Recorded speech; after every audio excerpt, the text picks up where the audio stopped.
Nagdulot ng takot sa mga pasahero ng isang commercial vessel ang biglang paglakas ng ulan at hangin habang nasa dagat sila papuntang Zamboanga City.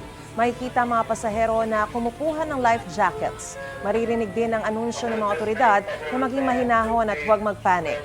Galing ng Lamitan City ang commercial vessel na nakaalis na bago pa man i-anunsyo ng Philippine Coast Guard ang suspensyon sa mga biyahe ng barko dahil sa bagyong Tino. Ligtas naman nakarating sa Zamboanga City Port ang barko at walang naiulat na sugatan. Dahil naman sa malakas na hangin at alon, bumangga ang isang kararating lang na barko sa isang barkong nakadaong sa pantalan sa Holos, Sulu. Unti-unti namang nakapagmaneobra ang barko at naalis sa pagkakabangga. Walang naiulat na nasaktan sa insidente. Ayon sa Pag-asa, nakakaapekto sa masamang panahon sa Mindanao ang trough ng bagyong Tino.